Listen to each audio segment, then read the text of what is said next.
Yes. Yes. No! Oh, thank God.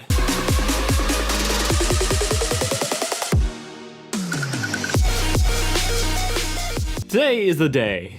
The final Carmen Sandiego Sarcastic summary. Carmen Sandiego, it's a story of an educational video game that was made into a TV show I've never seen, which inspired a show I know by heart, which then inspired the show we're talking about today. This Netflix adaptation made the bold, original choice of making the villain the hero. Some say this was controversial. Others say, wait, this is a reboot? None of it's important though, because this is the conclusion to the story that we all didn't think would end this soon. Let's start this off right by going over what came before. Beginning with our magically aging orphan. Being raised by a group of hilariously evil super thieves, the little girl never realized that stealing was a bad thing, till after 16 years of thief school she realized that people miss the stuff that gets taken, so abandoning everyone she ever knew and going from 16 to 23 in 6 months, I'm not kidding, founding her own crime-fighting super team. She's super, they're the team. With Boston twins who were awful in season 1, Zach and Ivy. One is awful,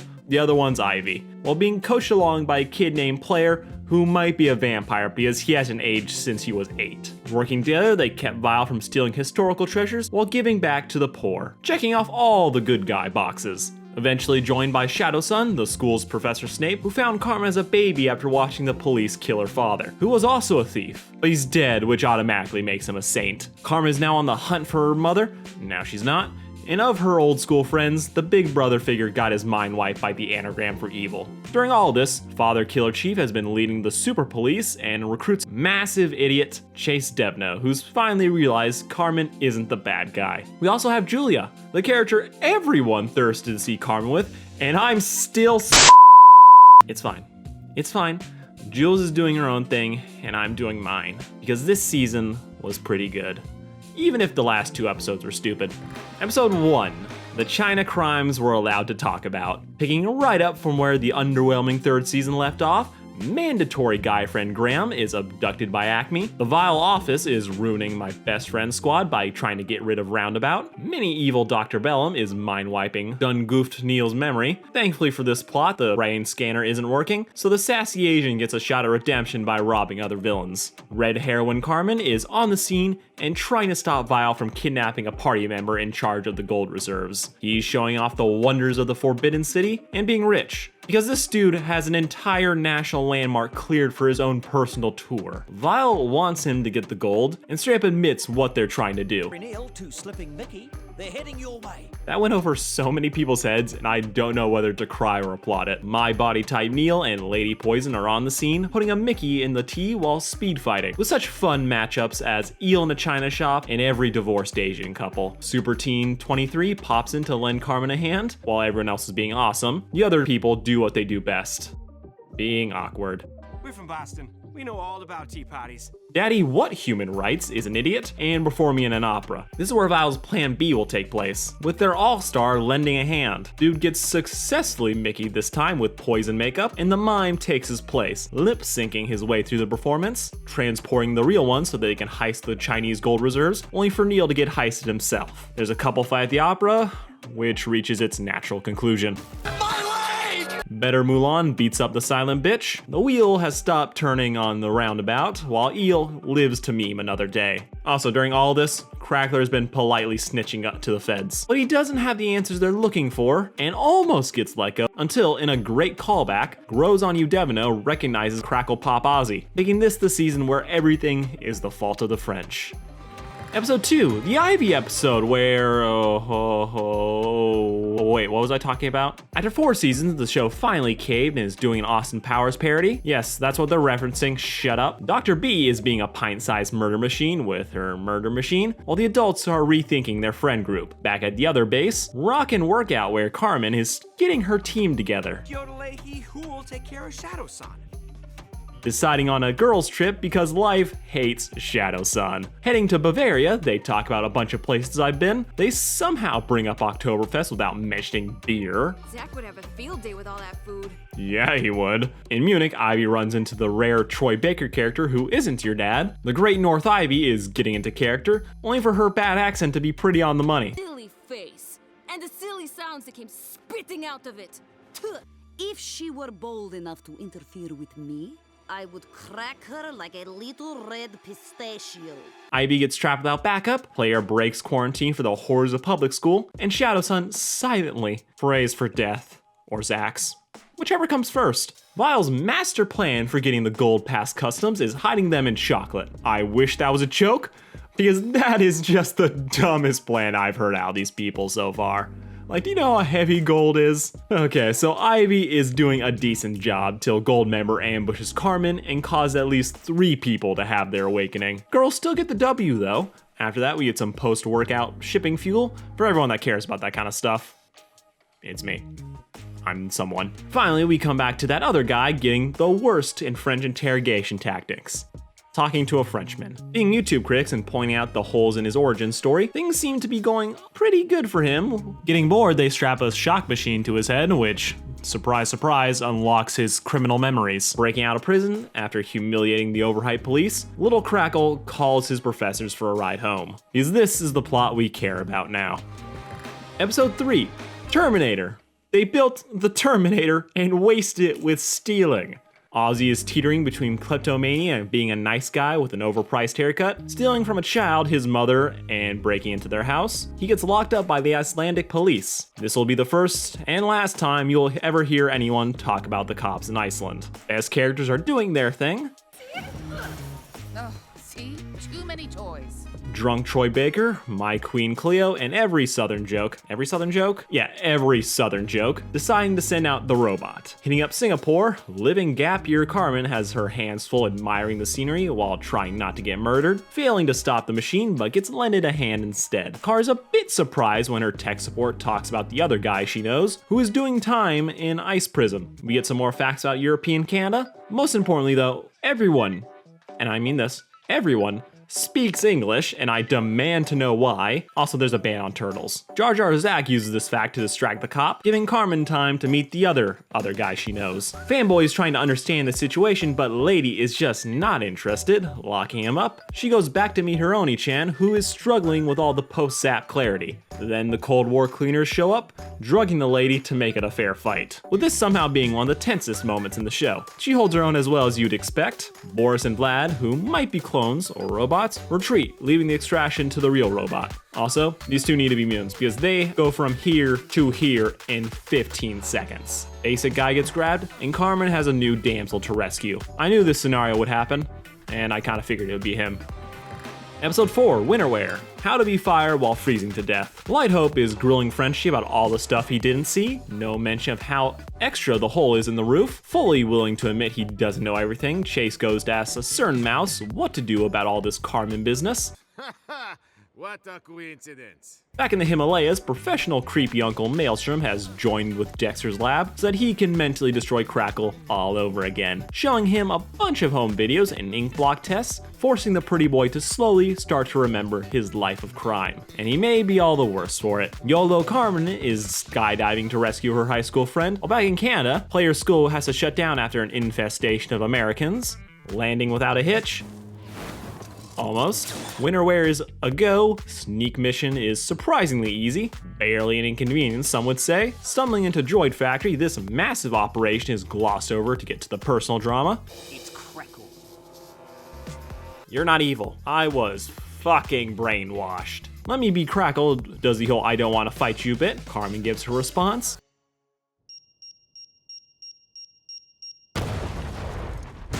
Gets this shot, high-speed trip down the mountains with only the robot being effective. True to himself, Crackle is back at Vile, and Carmen is suddenly on the other side of the world to chat with Tween Player. It's a sweet moment. Some people ship these two though. The final bit is foreshadowing for a Vile treasure hunt that should have been the final act. Episode 5, Vile Treasure Hunt and Wasted Potential. A Turkish cave-in has revealed a vile relic left over from the organization's original dickheads. Turns out robbing other people wasn't just a cultural norm, it was just part of an evil organization who worked together to acquire all the wealth that they could, till they ran out of space for it, so they decided to hide everything and leave 3 relics to lead their comedic successors to it. Being baby Shadow-san tells us all of this from the comfort of his own wheelchair, making Carmen run into some much needed bottom energy.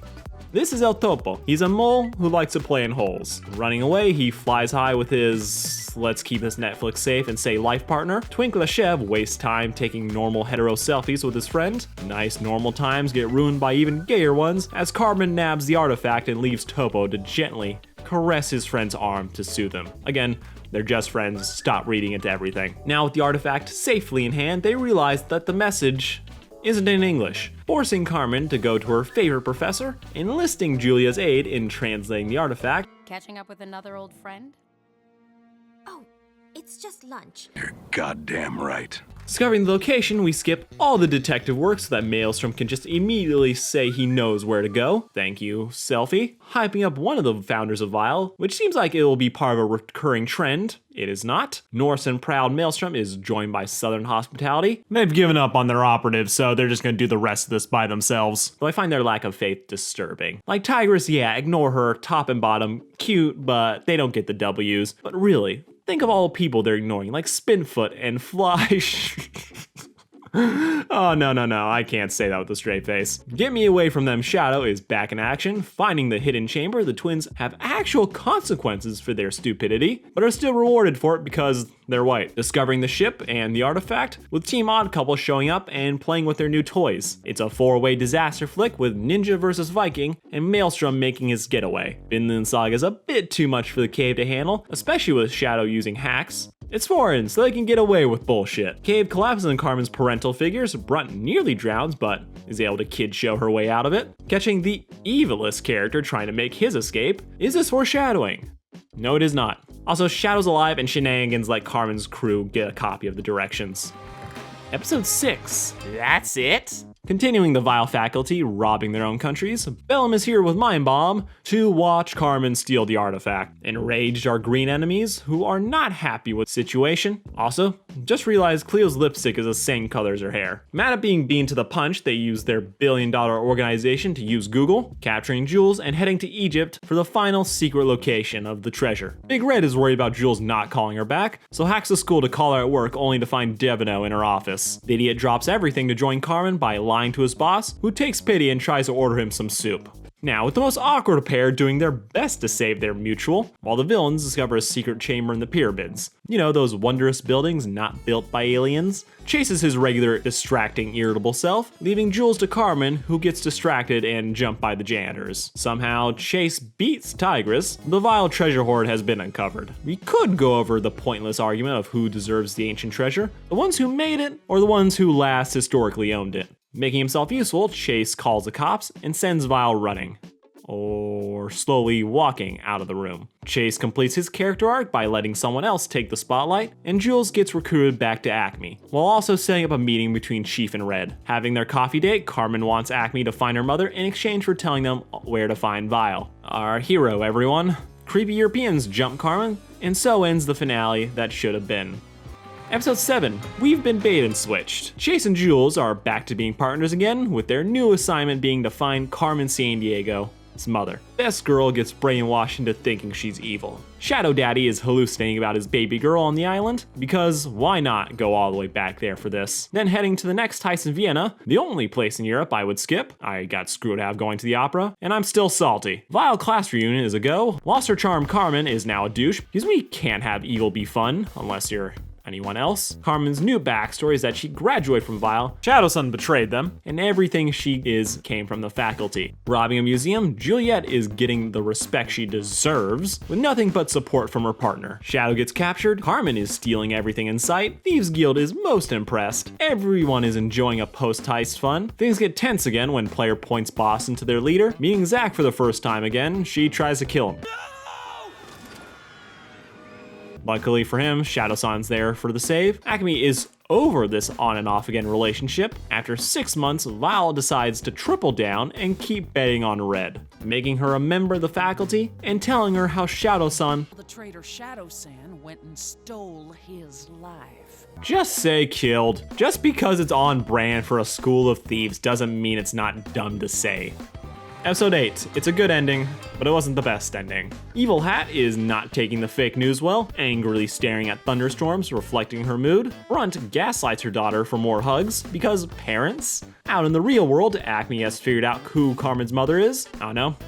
They're just smart like that. Mommy Dearest has an orphanage in Argentina. Trying to bait Carmen into another meeting, Shadow shows up instead, deflects on how little he cares about the Acme plot. Breaking into the real mom's house, he steals a nesting doll, which is emotionally important to Carmen. Speaking of importance, Killjoy Crackle turns himself into the police to beg Acme to help Carmen, because only they have a brain scrambling device that might give Red back her memories, because he got to choose to be evil.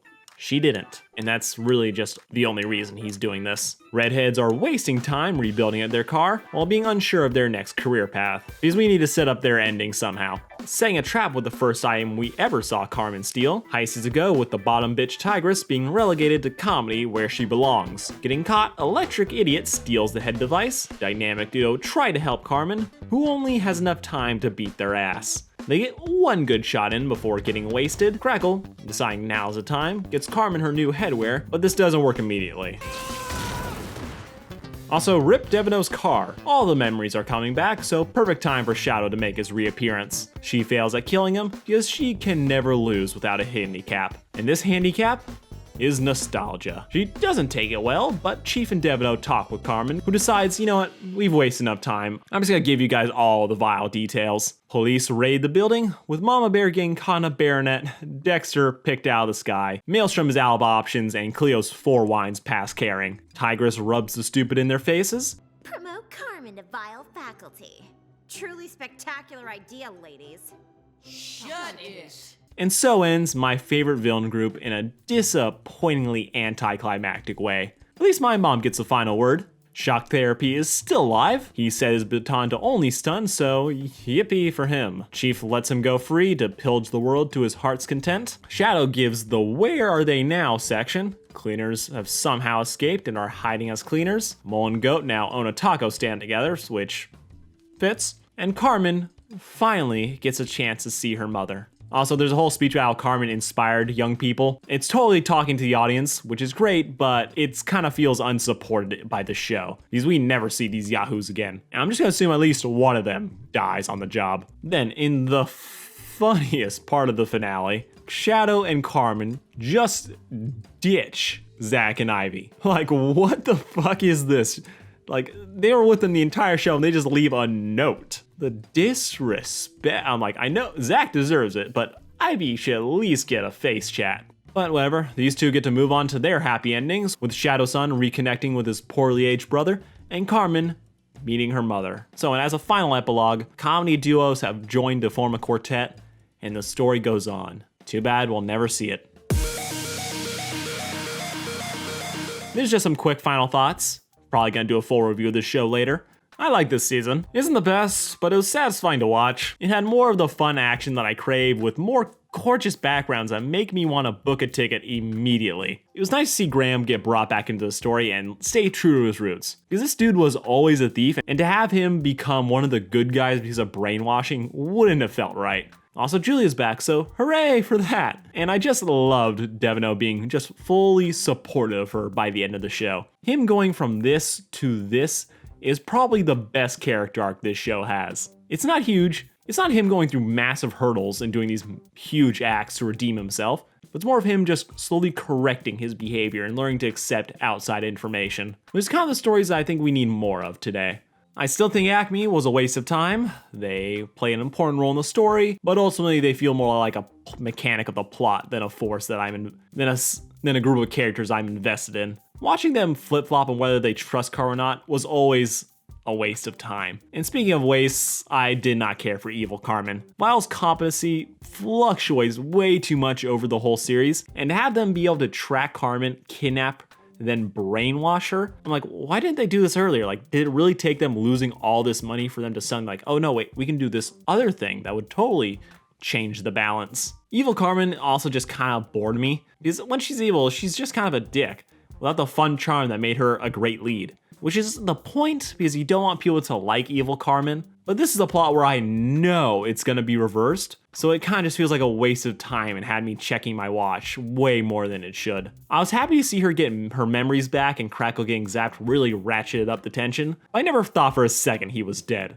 The idea of the Vile treasure hunt felt like a much bigger, more fitting arc for this story to conclude on, where we can see Carmen finally defeating Vile once and for all. Because the wrap up with Acme just rounding up all the Vile agents just didn't feel like a proper ending for all these villains that had been so prevalent and so fun. But overall, this was a good season. Though if not for season 3 being what it was, it definitely would have been the weakest. Still worth a watch though, and that's all I can ask for. Thank you all for watching. This has been Sarcastic Chorus.